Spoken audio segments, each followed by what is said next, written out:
अहले हक पर एहसान ही करते हैं। माशाअल्लाह। वो रामा बुजुर्ग हो, माती फतेहपुर हो या आपका ओबरी हो, और इनकी गिरफ्त से प्रशासनिक अधिकारी भी नहीं बच पाते। एक दफ़ा वो आ गए थे साहब, बड़ी रिस्पेक्ट की चाय पिलाई, जब जाने लगे तो कहा मदरसे के लिए क्या इरादा है तुम्हारा। अल्लाह साया दराज फरमाए। और लगे रहते हैं, और सिर्फ इदारों के हवाले ही से नहीं बल्कि मिली मामलात में भी। मैंने बहुत दफ़ा देखा है, जब भी कोई करंट इशू हो या मुस्लिम माइनॉरिटी के हवाले से कोई भी बेहतर काम हो रहा हो इस पूरे इलाके में, और वहां पर मौलाना एहसान साहब नजर ना आए, ऐसा नहीं हो सकता। सही बात। अल्लाह ताला इनका साया दराज फरमाए। 2 साल पहले आए थे हम, कारी साहब भी थे, हम भी थे। तब ये वाला खित्ता मेरे ख्याल से वाबस्ता नहीं था, ये शायद मुझे याद नहीं आ रहा है, नहीं था ना। यहाँ तो हर साल बढ़ता ही रहेगा इंशाअल्लाह। इनकी प्लानिंग बहुत अच्छी है, और इनका जो ख्वाब है अल्लाह करे वो शर्मिंदे ताबीर हो जाए। आमीन। जब से कर्नाटक में बच्चियों के हवाले से सब चल रहा है, अब ये सोच भी डेवलप हो रही है हमारे वहाँ पर कि हमें अपने इदारे खुद खड़े करना होंगे। अब मीलें, कारखाने और बड़ी बड़ी फैक्ट्रीज में दौलत इन्वेस्ट ना करके तालीमी इदारों में करो, ताकि कमाई भी होती रहे और हमारे बच्चों की एजुकेशन का इंतज़ाम भी होता रहे। तो इस हवाले से भी फिक्रमंद है माशाअल्लाह। हमने रात माती फतेहपुर में भी कहा, और परसों नंगली में तो बाज़ाब्ता कारी आस मोहम्मद साहब ने बताया कि हज़रत हमने ज़मीन खरीद ली है, हम बच्चियों के लिए सिक्योर इंटर कॉलेज बनाएंगे, सिक्योर, जिसमें पढ़ाने वाली भी हिजाब के साथ, पढ़ने वाली भी हिजाब के साथ। अच्छा, दूसरा, जब हमारे भारत का संविधान हमें इजाज़त देता है कि हमें ये इजाज़त दी है, यानी हमारे कॉन्स्टिट्यूशन में फ्रीडम ऑफ रिलीजन है, इसी तरह से फ्रीडम ऑफ एक्सप्रेशन है, फ्रीडम ऑफ कॉन्शियस है, इसी तरीके से राइट टू चॉइस भी है। पुट्टू स्वामी के जजमेंट में कोर्ट ये कह चुका है कि पर्सन की, इंडियन सिटीजन की क्या चॉइस है, वो क्या पहनना चाहता है, क्या खाना चाहता है, ये उसका प्राइवेसी मैटर है, ये उसका इंटरनल मैटर है। इसमें आपको दखल अंदाजी करने की जरूरत नहीं है। मगर उन्हें हम कैसे समझाएं जो फ्रीजों में भी गोश्त तलाश करते हैं, उन्हें कैसे समझाएं हम, उन्हें कैसे बताएं कि हमारे फ्रीजों में गोश्त मत देखो, हमारे घरों की प्राइवेसी के मैटर में इंटरफियर न करो। इससे ना तो पेट्रोल डीजल के दाम कम होंगे, ना महंगाई कम होगी। इस तरह से टॉर्चर करने से तुम्हारे मुद्दे सोल्व नहीं होंगे, बल्कि हमें छोटा भाई समझो, तुम तो बड़े हो ही, हमारी उंगली थाम के चलो, ताकि हम भारत ही में विश्व गुरु बन जाएं और हमारी ताकत इतनी बड़ी हो कि रशिया भी हमारे आगे झुके और अमेरिका भी हमारे आगे झुके। वाह वाह वाह वाह वाह, सुभान अल्लाह, सुभान अल्लाह। तो भारत की दूसरी सबसे बड़ी आबादी को जाहिल देखने का सपना देखने वालों, इतनी बड़ी आबादी को जाहिल रख करके कैसे तरक्की करोगे ये बताओ, किस तरह से तरक्की करोगे ये समझाओ। हमारे पहनावे से आपको एतराज, हमारे मदरसों से आपको एतराज, हमारे कल्चर से आपको एतराज, हमारी टोपियों से आपको एतराज, हमारी बहनों की एजुकेशन से आपको एतराज। आखिर प्रॉब्लम क्या है आपको?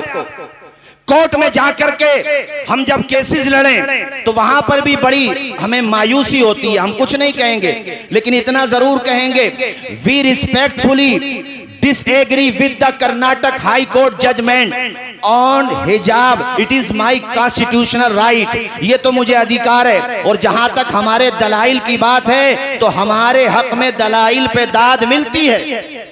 जब हमारे एडवोकेट बाबरी मस्जिद केस में भी मैं बताना चाहता हूं भाइयों को, हमारे भारत का हिंदू कॉम्युनल नहीं हुआ है, ये बात दिमाग में बिठाइए। बाबरी मस्जिद केस सुप्रीम कोर्ट में लड़ने वाले जो जजेस थे वो हिंदू भाई थे और उन्होंने कोई कसर नहीं छोड़ी।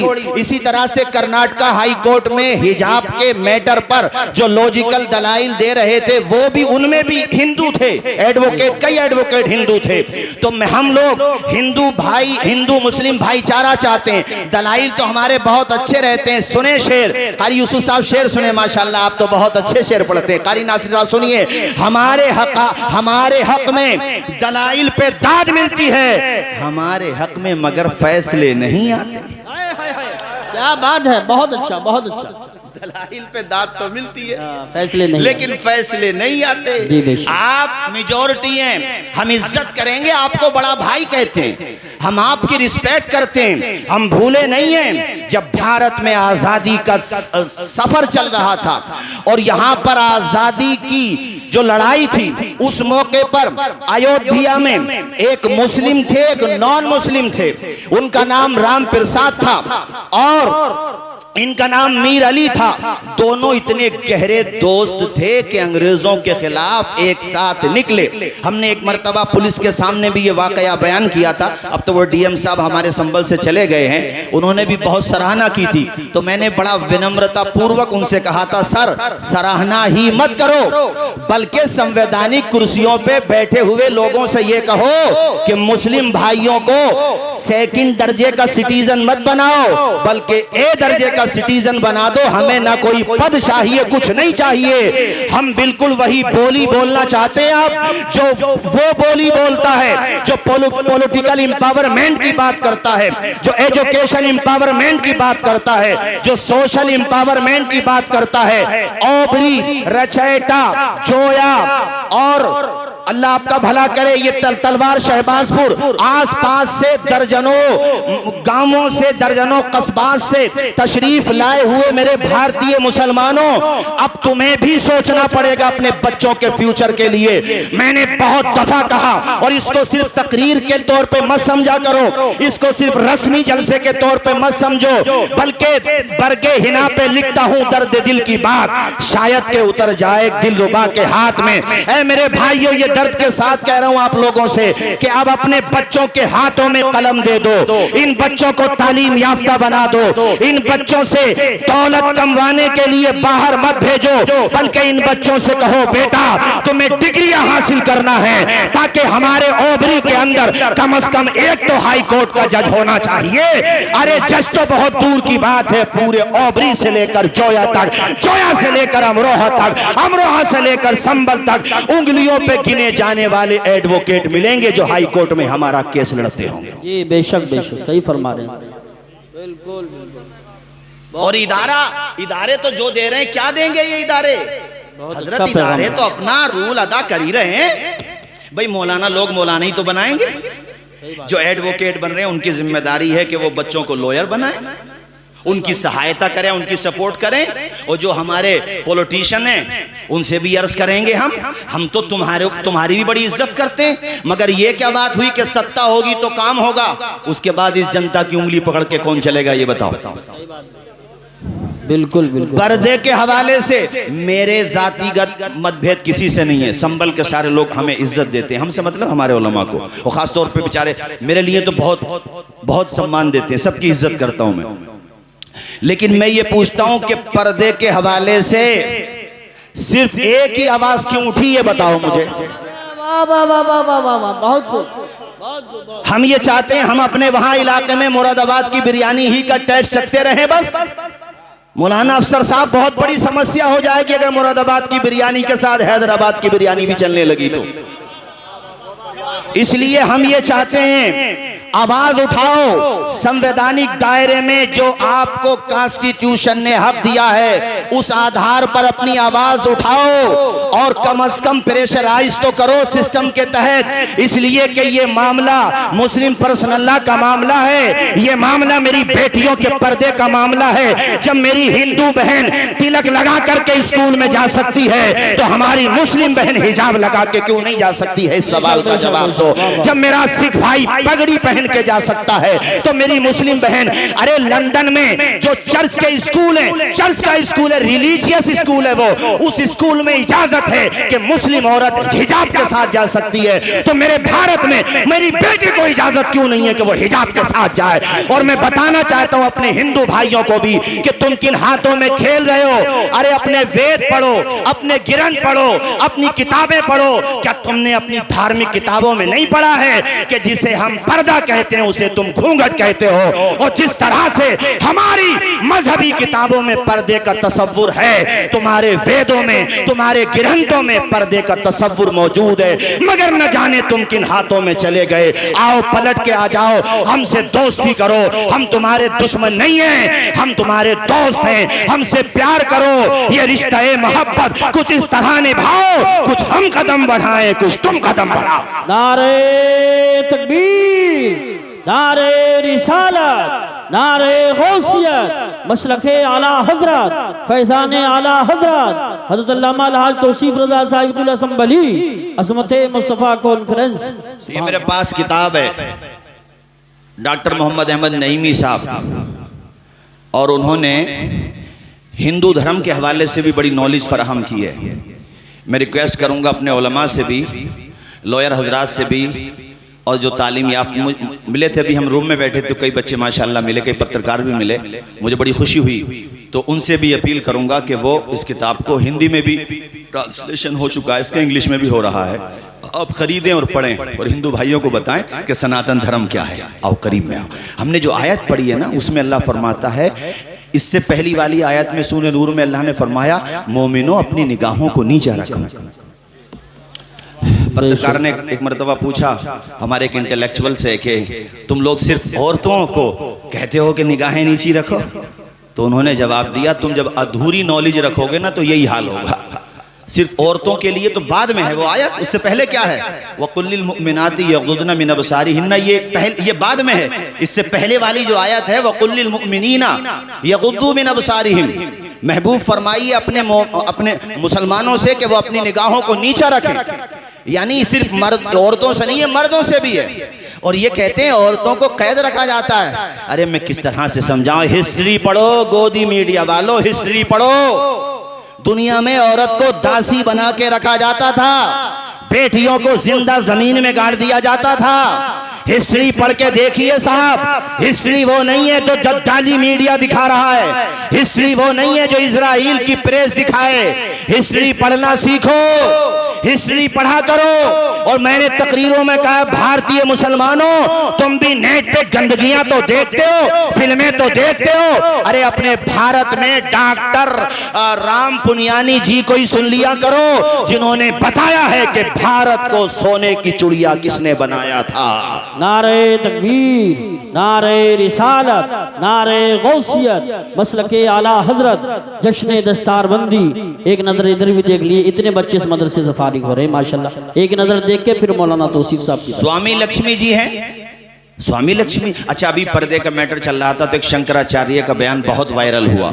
उन्होंने भी बहुत लॉजिकल बातें कही। सुनो भाई, मैं जरा चंद बातें आपसे अर्ज करूं। रामायण और महाभारत से भी यही पता चलता है कि उस दौर में भी पर्दे का दस्तूर था। सीता जी को जब पालकी से उतार कर उनको ले जाने लगे रामचंद्र जी के पास, तो सीता जी चूंकि जब वो उनको पालकी से उतारा गया तो आदमी तवज्जो ही में थोड़ी देर के लिए पर्दा हट गया। तो उस वक्त देखिए सीता जी के अंदर कितनी शर्म और हया थी। कहते हैं कि वो शर्मा गई और वो हया महसूस करने लगी और उन्होंने कहा, मुझे कोई देखे नहीं। यानी आप देखिए कि उधर कहा जा रहा है कुरान में कि तुम अपनी निगाहों को नीचा रखो। और इसी तरह से मैं हवाले दूंगा तो बहुत वक्त हो जाएगा, चूंकि बस मैं आपको चंद किताबों के नाम बता दूं। देखो ऋग्वेद में भी यही है, और इसी तरह मेरे भाइयों रामायण में, महाभारत में। और मैं आपको बताता चलूं, एक मर्तबा क्या हुआ कि लक्ष्मण से बात करने के लिए भेजा, किसी औरत को भेजा, तो लक्ष्मण जी ने अपना मुंह फेर लिया औरत से और सर झुका लिया, यानी देखा नहीं, इतना सम्मान दिया। तो औरतों को तो सनातन धर्म में सम्मान दिया जाता है। आखिर ये सिस्टम क्या चाहता है? क्या बताओ, आज भी हिंदू समाज में औरतें पर्दे के साथ निकलती हैं कि नहीं निकलती हैं? बोलो। अरे जो नहीं निकलता वो राइट टू चॉइस है, वो जाने। लेकिन अगर कोई पर्दा करना चाहता है, हिजाब लगाना चाहता है, तो किसी को इससे क्या तकलीफ है? हाँ, कोई ऐसा काम जिससे दूसरे को तकलीफ होती हो। अब यहाँ एक बात ये आती है कि साहब कॉलेज के मैनेजमेंट को ये इख्तियार है कि वो अपना ड्रेस कोड लागू करे। ड्रेस कोड की मुखालफत नहीं की थी उन बच्चियों ने जो हाई कोर्ट गई थी, नहीं, वो सिर्फ इतना कह रही थी कि हम ड्रेस कोड पहनेंगे मगर हिजाब की अनुमति दो। इसका सल्यूशन उम्मीद करते हैं कि सुप्रीम कोर्ट से ये निकल जाए, और बहुत अदब के साथ कहते हैं सुप्रीम कोर्ट से कि इसका एक हल ये भी हो सकता है, जिस कलर का ड्रेस हो उसी कलर का हिजाब दे दो। वाह वाह वाह वाह वाह वाह, बहुत माशाल्लाह, बहुत अच्छा भाई कारी नासिर साहब, मौलाना अफसर साहब, हल तो ये भी निकल सकता है। और ये वो कहते हैं साहब तुम्हारे मजहब में अनिवार्य नहीं है। अब बताओ तुम्हें इस बात का क्या पता कौन सी चीज हमारे मजहब में अनिवार्य है या कौन सी नहीं है? बताओ ये आप कैसे तय कर दोगे भाई? मजहब में वो कहते हैं कुरान में नहीं है। कुरान तुम पढ़ो, सूरे नूर पढ़ो, सूरे नूर की आयत देखो जो मैंने पढ़ी है। इसी तरीके से सूरे अहज़ाब की आयत देखो 22वें पारे में, कुल्ली अज़वाजी का व बनाती का व निसाइल मुमिनीना युदनीना अलैहिन्ना मिन जलाबीबिहिन्ना। ऐ महबूब फरमाओ अपनी बीवियों से और अपनी बेटियों से। हुजूर कुरान शरीफ में बेटियों कहा गया, इससे उनकी भी जबान बंद हो जाना चाहिए जो कहते हैं हुजूर की सिर्फ एक बेटी थी। नहीं, हुजूर की 4 बेटियां हैं। एक का नाम ज़ैनब, उनसे छोटी का नाम रुकैया, उनसे छोटी का नाम उम्मे कुलसूम, और जिनसे मेरे हुजूर का नसब चला हजरत फातिमा ज़हरा। सुभान अल्लाह। अल्लाह कहता है ऐ महबूब कहो अपनी बीवियों से, बेटियों से और मुसलमानों की औरतों से कि वो चादर डाल लिया करें, बेशक सुभान, ताकि ये तारुफ हो, पहचान हो कि ये कौन औरतें हैं। कुरान कह रहा। अच्छा, इस्लाम के हवाले से मैं बता दूं, उसूल फ़िक़ह की किताबों में उसूल शाशी आप देखेंगे तो पहले ही सफ़े पे ये चीज़ मिल जाती है कि 4 बुनियादें, कुरान, हदीस, इजमाए उम्मत और क़यास। वो तीनों गायब कर दिए। हम तो ये मानते हैं कि पैरवी सही से नहीं हुई। अब हमारी दिली ख्वाहिश ये है, दिली ख्वाहिश बता दूं क्या है, बोलो बता दूं? अरे हम लोगों ने हालात की वजह से किसे वोट किया नहीं किया वो एक अलग मैटर है, लेकिन अब हम ये चाहते हैं कि सुप्रीम कोर्ट के अंदर एज ए एडवोकेट ये केस उवैसी साहब देखें। मौलाना एहसान साहब, हम एडवोकेट के एतबार से कह रहे हैं, और भारत के मुसलमान भी सारे मुसलमान कहते हैं कि आप बहुत बहसें करते हैं और बहुत लॉजिकल जवाब देते हैं, लेकिन सुप्रीम कोर्ट के अंदर आप ही केस देखें। ये महमूद पराचा भी हो, कपिल सिब्बल जी भी हो, इस केस को देखें। और फैजान मुस्तफ़ा साहब को मैं रात सुन रहा था तो उन्होंने कहा कि ये मैटर जो है सिर्फ उन दफात का नहीं है जो बताई जा रही है, आर्टिकल 15, आर्टिकल 14, आर्टिकल 25। वो कहते हैं नहीं, इसके अलावा ये आर्टिकल 9 से भी जुड़ता है और यही मैटर आर्टिकल 21 से भी जुड़ता है। तो अब हम ये चाहते हैं कि उवैसी साहब आप सुप्रीम कोर्ट में ये केस लड़ें, और जजिस से हमें उम्मीद है, पूरी उम्मीद है कि चूंकि भारत के हिंदू भाई भी ये चाहते हैं कि ये जो राइट टू चॉइस है और ये जो इक्वालिटी है और ये जो अधिकार है ये सबको मिलना चाहिए ताकि भारत का माहौल खराब ना हो। बेशक बेशक, सुभान अल्लाह सुभान अल्लाह, वाह वाह वाह वाह वाह, बहुत खूब, बहुत अच्छा पैर। अरे बोलो आप सहमत हैं कि नहीं? बोलो जरा हाथ उठा के बोलो एक मरतबा। माशाल्लाह। यही बस मैं चूंकि चंद बातें मुझे कहना थी तो मैंने अर्ज की हैं। अब मैं मौलाना एहसान साहब किबला, आप तो जहाँ जाते हैं एहसान करते हैं। अच्छा, इधर फाटक भी लगा दिया माशाल्लाह, बहुत खूब भाई, उधर से भी दरवाज़ा इधर से भी दरवाज़ा, क्या ज़बरदस्त काम हुआ है माशाल्लाह। दिल बाग बाग है। इंटर कॉलेज भी बनाएंगे इंशाल्लाह हज़रत, इंशाअल्लाह। देखो हजरत कह रहे हैं इंशाअल्लाह। और सरपरस्त इजलास मुंबई इखलास भी तशरीफ फरमाए। कितनी सादा सी शख्सियत है। मैं तो सैकड़ों जलसों में देखता हूँ शुरू से बैठ जाएं तो जाते ही नहीं है उठ करके। कितनी तवाज़ु इनके, सारी का पे करे। हुजूर अजमल उलमा के शागिर्दों में हैं माशाअल्लाह। तो इनकी सरपरस्ती रहेगी और ओबरी वालों की सपोर्ट रहेगी। हमारी बेटियों के लिए इंटर कॉलेज बनेगा इंशाअल्लाह। बोलिए इंशाअल्लाह। ऐसे ही मैंने कल को भी कहूँगा, कल पाक बड़ा जाऊँगा, एक दिन तो मैं कह भी चुका हूँ। अब मैं संभल के सारे लीडर्स से, क्योंकि आप सब हमें इज्जत देते हैं, सबसे कहेंगे, जो जीते उनसे भी, जो नहीं जीत पाए उनसे भी। भाई आपका एक जनाधार है, आप तो इशारा कर दो तो लोग लाइन में आ जाएं, आपका बड़ा प्रभाव होता है। तो आप जो है अब ये तय करो कि संभल से पश्चिम में बच्चियों के लिए एक इंटर कॉलेज देंगे, संभल से पूरब में देंगे एक, मुरादाबाद रोड पर और एक आपके आदमपुर रोड पर।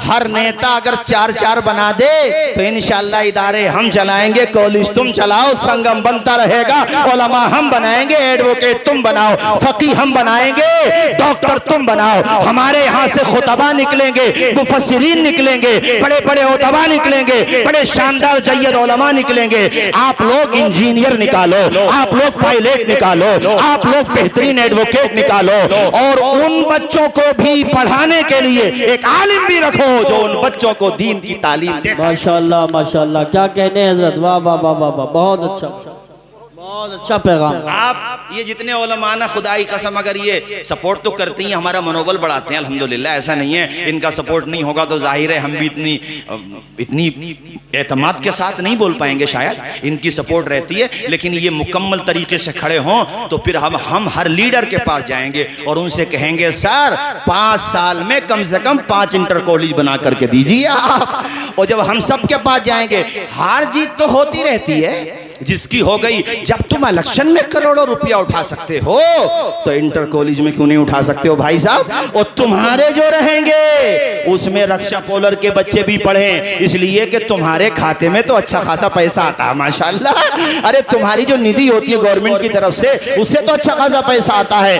ये जहन स्टेजों से हम बनाएं और व्हाट्सएप यूनिवर्सिटी के जरिए से इसको आम आप लोग कर दीजिए। हमारा बाजू थाम लीजिए, इंशाअल्लाह पूरे खित्ते में इल्म के चिराग चलते हुए नजर आएंगे। हमारे बेटे दरबदर की ठोकरें नहीं खाएंगे, स्टेशन पर पूछताछ की खिड़की पर खड़े होकर के वेटिंग नहीं करेंगे, बल्कि हमारे बेटों के हाथों में भी कलम होगा, हमारे बच्चे भी तालीम याफ्ता होंगे, इंशाअल्लाह हमारे बच्चे भी डॉक्टर बनेंगे और हमारे बच्चे भी पायलट बनेंगे इंशाअल्लाह। इंशाअल्लाह। नारे तकबीर, नारे रिसालत, नारे गौसियत, मसलके आला हजरत, उलमाए अहले सुन्नत, सुभान अल्लाह सुभान अल्लाह। ओबरी के मुसलमानों और आसपास से आए हुए, बताओ मैंने जो कहा आप लोग सहमत हैं कि नहीं?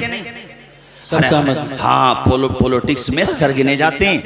अगर लगेगा जो हमारे जितने भी अहबाब हैं, हमारे बड़े हैं जो कुर्सियों पर हैं, अल्लाह उनका साया दराज फरमाए, भी हमारे तो दुआ करते हैं और उनसे वो काम हो जो उम्मत के लिए भला हो, और ना हो तो अल्लाह खत्म करते हैं। तो ये जो है उनको भी लगे कि भाई हाँ ये आवाज उठ रही है, इसलिए वो भी शुरू करेंगे। चूंकि रफीक भाई नाम है आपका, खजानची साहब, खुर्शीद भाई, ये जो होते हैं ना बगैर डर के इल्ला माशाअल्लाह वाला काम है, जो काम हो जाए।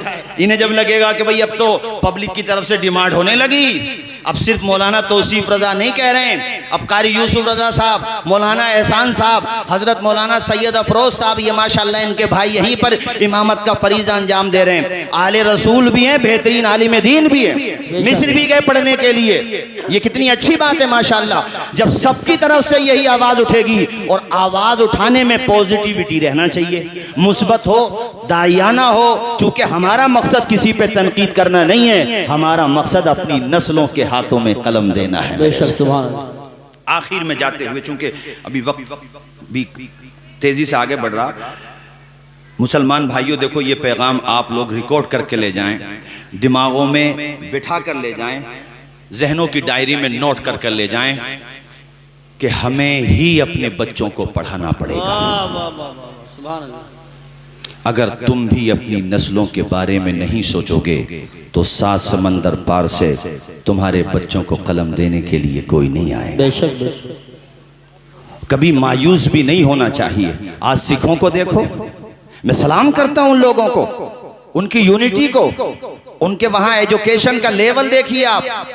इसी तरह ईसाई, मैं इधर फैजी भाई आप तो माशाल्लाह हम आप तो सब सफर करते ही हैं, इधर इलाहाबाद में देखिए आप, उनके कॉलेजेस देखिए, गोवा में देखिए, ईसाई भाइयों के हमारे तालीम पे कितना फोकस है। यहाँ तो मौलाना एहसान साहब पैसे भी आएगा तो दूसरे को सताएगा, भुला देंगे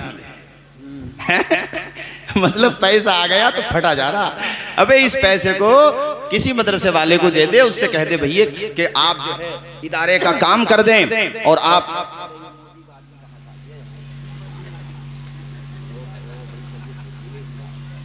कोई बात नहीं है। खैर कलमा शरीफ पढ़ें, ला इलाहा इल्लल्लाह मुहम्मदुर रसूलुल्लाह सल्लल्लाहु तआला अलैहि व आलिहि व सहबिहि व बारक वसल्लम। हाँ, तालीम फैलना चाहिए, हम ये कहना चाह रहे हैं बस। महरेरा मुतहरा से एक पैगाम दिया गया, यही पैगाम बरेली का, किशोचा का, बदायूं का, और यही पैगाम देवा शरीफ का, कलियर शरीफ का, अजमेर शरीफ का। जितने भी शरीफ हैं, शरीफों का पैगाम तो शराफत वाला ही होगा। और पैगाम ये है, आधी रोटी खाइए, बच्चों को पढ़ाइए, फाके से रहना पड़े तो रह लो, मगर बच्चों के हाथों में कलम दे के जाओ, ताकि तेरी नस्लों का भी भला हो और तेरे लिए मरने के बाद बख्शिश का सामान भी हो जाए। सुभान अल्लाह, सुभान अल्लाह। यहाँ के कई बच्चे अशरफिया में पढ़ रहे हैं, मेरे पास भी पढ़े थे। मौलाना साजिद हैं, हैदर हैं। बेटा हैदर है यहाँ बच्चा, वो कहीं पे गया हुआ है, ओबरी ही का है। साजिद हैं, ये हैदर तो माशाल्लाह दो नंबर पे है भाई, मेरे पास पढ़ा है सराय तरीन में। और ये बागे फिरदौस में, और सबकी पोत जो तैयार हुई है वो इसी मदरसे ही में तो हुई है। ये इदारा ना होता तो आज ये कारवां होता खूबसूरत। और यहाँ पर ये इदारा इंशाअल्लाह जिन हाथों में है, ओबरी के लोगों, अब तुमसे भी कुछ इशारों में कह रहा हूं मैं, तुम खुद पहचानो काम कौन कर रहा है और बेवकूफ कौन बना रहा है। सही बात। उन चीजों में मत जाओ जिनके बारे में उलमा ने कह दिया खामोश रहो, जबान बंद रखो। वो बड़ों का मामला है, उसमें मत पड़ो। अपने वो तो चाहते हैं तुम उलझे रहो, उनकी चापलूसी करते रहो, उनकी जयजाकार करते रहो, जाहिल रहो, मत पढ़ो, ये चाहते हैं वो। लेकिन उलमा ये चाहते हैं कि ओबरी के हर घर में इल्म की शमा जलती रहे, हर घर में तालीम फैल जाए, ये चाहते हैं उलमा। इसलिए तुमको खुद भी पहचानना पड़ेगा कि वो कौन है जो हमें जाहिल देखना चाहता है और वो कौन है जो हमारे बच्चों को पढ़ाना चाहता है। माशाअल्लाह, माशाअल्लाह, सुभान अल्लाह। बोलिए बात सही है कि नहीं, जोर से बोलिए जरा। तो जहां हमें काम आए जो ऐसा कोई काम कीजिए, दो जहां में काम आए जो ऐसा कोई काम कीजिए। जिंदगी का कहर, जिंदगी का एक एक पल मुस्तफा के नाम कीजिए। जिंदगी का एक एक पल मुस्तफा के नाम कीजिए। बस मैं आखिर में यही पैगाम दूंगा, आधी रोटी खा लो मगर बच्चों को पढ़ा लो। जोर से बोलो, बच्चों को पढ़ा लो। आवाज आए, बच्चों को। हाँ, बच्चों को पढ़ाना है, उनके हाथों में कलम देना है। जब तुम्हारी नस्लें पड़ जाएंगी ना तो इंशाअल्लाह वो गुलाम नहीं बनेंगी इंशाअल्लाह। और जब तुम गरीब नवाज के गुलाम हो तो दुनियादार के गुलाम कैसे बन सकते हो? बेशक। जब तुम देवा के वारिसे पाक के गुलाम हो तो किसी के गुलाम कैसे बन सकते हो? बेशक, बेशक। और उसके लिए तुम्हें तालीम याफ्ता होना ही पड़ेगा। ये आज मन बना के जाओ। माशाअल्लाह हमारे करम फरमा हजरत मौलाना असनाद साहब क़िबला, वो भी तशरीफ़ लाए, मौलाना राहत साहब, और माशाअल्लाह ये भी बड़ा काम कर रहे हैं दीन का। जितने हजरात यहाँ बैठे हैं अपनी अपनी जगह, मैं सबको सम्मान देता हूँ कि आप अगर 10 बच्चों को भी पढ़ा रहे हैं तो खुदा की कसम अपने लिए नेकियां बढ़ा रहे हैं और आखिरत का ये तो जितना कर रहे हैं ना कैपेसिटी से बाहर है। कुछ भी कह देता कोई भी आदमी, चंदा लेने जाते हैं तो जिसके मुंह में जो आता है, बीवी से लड़का आया होगा, उसी मौके पे अगर चंदा करने वाले मुतवल्ली साहब और मौलाना साहब पहुंच गए तो थूथड़ा देखो ऐसा लग जैसे इलेक्शन हार गया, और गुस्सा उतार देगा 2 मिनट में, यानी 1000 रुपए देगा और 1000 बातें सुनाएगा। अरे एहसान मानो इनका जो तुम्हारी चौखटों पर खुद जाते हैं, वरना होना तो ये चाहिए कि तुम खुद आओ और कहो कि हम तो कुछ नहीं कर रहे हैं मगर उलमा की मोहब्बत करने वालों में हमारा भी नाम शामिल हो जाए। इनका ताउन करने वालों में बताओ, अगर मदरसे नहीं रहेंगे तो मस्जिदों की अजानें कौन देगा? मुझे बताओ, अगर मदरसे नहीं रहेंगे तो कुरान शरीफ कौन सुनाएगा? तुम्हारी मस्जिदों में नमाजें कौन पढ़ाएगा? अगर मदरसे नहीं रहेंगे तो इन जलसों के जरिए तुम तक दीन की बातें कौन पहुंचाएगा? मदरसे वाले तो जितना कर रहे हैं अपनी ताकत से ज्यादा कर रहे हैं, दुनिया भर की बातें सुनना, वरना दौलत कमाना इनसे भी आता है, कारोबार करना इनसे भी आता है। एक आदमी मुझसे उल्टी सीधी बातें करने लगा, मुझे गुस्सा नहीं आया, मैं पी लेता हूँ, बहुत ठंडे दिमाग का आदमी हूँ, खैर गर्मी हो या सर्दी में बहुत नॉर्मल ही रहता हूँ, मेरा ज्यादा ब्लड प्रेशर हाई नहीं होता है। तो मैंने उससे कहा, मेरे भाई एक बात बता, तू उलमा की आमदनी पे तो चर्चा करने लगा, वो 15 साल मदरसे में पढ़ के आया है, 15 साल पढ़ने के बाद 25-30 हजार रुपए पर मंथ कमा भी रहा है, तो तुम्हें क्या तकलीफ हो रही है? ये बताओ दीन के लिए तुम क्या कर रहे हो? तुम्हारी तो नमाजों का तलफ्फुज भी दुरुस्त नहीं होगा और एतराज उन पे करते हो जो पूरी पूरी रात जाग करके उम्मत तक मुस्तफा जाने रहमत की शरीयत पहुंचाने का काम कर रहे हैं। सुभान अल्लाह, माशाअल्लाह, माशाअल्लाह। ऐसे चंद ही लोग होते हैं, वरना ज्यादातर तो भाई कारी साहब मोहब्बत करने वाली लोग होते हैं। अब ये मोहब्बत करने वाले लोग ना होंगे तो इदारे चल जाएंगे। माशाअल्लाह खतीब ज़ी वक़ार तशरीफ ला रहे हैं, कारी साहब ऐलान कर दीजिए। जी माशाअल्लाह। मुक़र्रिर ख़ुसूसी हज़रत अल्लामा डॉक्टर मुफ्ती शहरियार रज़ा साहिब क़िबला मक़दसुल्लाह बैठे रहे, बहुत बड़े खतीब हैं भाई, बैठे बैठे बैठे नारे का जवाब देंगे। अहले स्टेज भी बैठे रहे, अहले स्टेज भी बैठे रहे। ऐसी तकरीर मैं भी आया तो सब लोग खड़े हो गए, हालांकि कई दफा सामने वाला बड़ा कीमती बात कह रहा होता है, तो हजरत का जो है इस्तिक़बाल हो जाएगा। तशरीफ ला रहे हैं हजरत, बहुत बड़े खतीब है माशाअल्लाह, आप जवाब दीजिए। नारे गौसियत मसलके आला हजरत, फैज़ाने आला हजरत, पासबाने मसलके आला हजरत हजरत अल्लामा डॉक्टर शहरियार रज़ा साहिब क़िबला, हजरत अल्लामा डॉक्टर शहरियार रज़ा साहिब क़िबला, उलमाए अहले सुन्नत मुफ्ती शहरियार रज़ा साहिब क़िबला, उलमाए अहले सुन्नत, अज़मते मुस्तफ़ा कॉन्फ्रेंस, मदरसा गुलशने मुस्तफ़ा, मदरसा गुलशने मुस्तफ़ा, हज़रत अल्लामा मुफ्ती शहरियार रज़ा साहिब क़िबला खुसूसी ख़तीब और बहुत बड़े ख़तीब हैं। अगर आपने तकरीर इंशाअल्लाह थोड़ी देर सुनी और दिल के कानों से सुन ली तो ज़िंदगी भर याद रखेंगे। अल्लामा डॉक्टर मुफ्ती शहरियार रज़ा साहब मेंबर पाक पर जलवागर हो चुके हैं। आगे आ जाएं हज़रत, तशरीफ़ ले आएं, बैठे आप हज़रात सुने सुकून के साथ। कलमा शरीफ पढ़े एक मरतबा, अशहदु अल्ला इलाहा इल्लल्लाहु व अशहदु अन्ना मुहम्मदन अब्दुहु व रसूलुहु। 5-7 मिनट में मैं गुफ्तगू ख़त्म करता हूँ और बहुत अच्छे वक्त पे प्रोग्राम चल रहा है भाई आपका माशाअल्लाह। 11:30 बजे इंशाअल्लाह 12 बजे तक हजरत को बिठा दिया जाएगा, फिर हजरत रहेंगे और आप रहेंगे और ये मुबारक रात के लम्हात रहेंगे इंशाअल्लाह।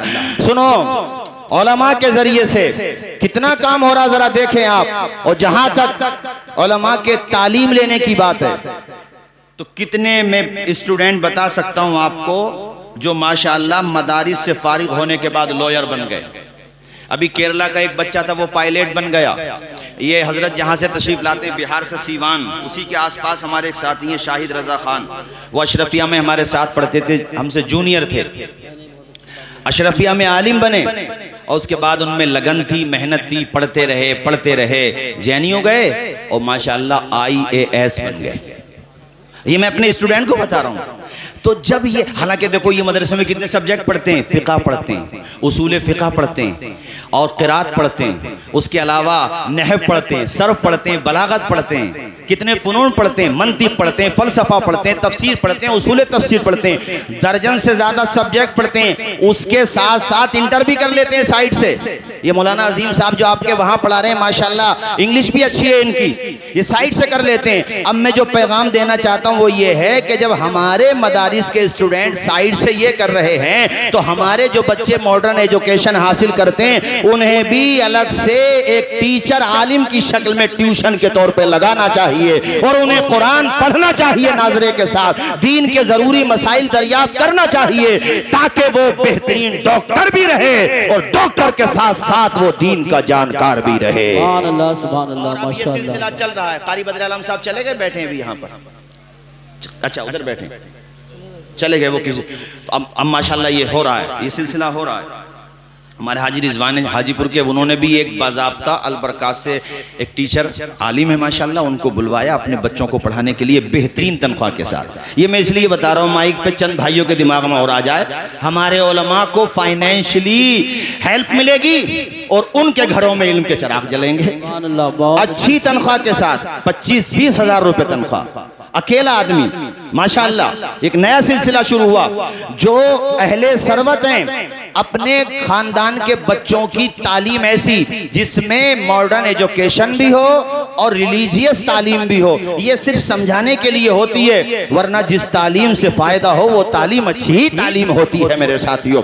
तो ऐसे आप भी रख सकते हैं और इदारों में भी माकूल तनख्वाहें धीरे धीरे बढ़ाई जा रही हैं। मस्जिदों में आप बढ़ाओ और उनसे काम लो दीन का खूब ज्यादा। यही मैं पैगाम दे करके आपसे रुखसती चाहूंगा, क्योंकि आज जो खतीब तशरीफ लाए हैं ये सिर्फ खिताबत नहीं फरमाते हैं बल्कि ज़हनो दिमाग पर बादशाहत फरमाते हैं। माशाअल्लाह बड़ा उम्दा खिताब होता है। जब बोलना शुरू होते हैं ना तो फिर टाइम भी नहीं पता चलता। नेपाल में 4 घंटे तकरीर कर दी माशाअल्लाह, 4 घंटे, अल्लाह अकबर। इंशाअल्लाह हजरत ही को समात करेंगे। अल्लाह ताला हम सब की हाजिरी को कबूल फरमाए। मैंने जो कुछ कहा कोई बात गलत निकली हो, कलमा पढ़ता हूँ, मेरे साथ आप भी पढ़ लीजिए, ला इलाहा इल्लल्लाहु मुहम्मद रसूलुल्लाह। सलाम करूँगा मौलाना एहसान साहब आपको। इतने सिस्टम के साथ प्रोग्राम चल रहा, इतनी जल्दी माशाअल्लाह, खुश रखे अल्लाह पाक आपको।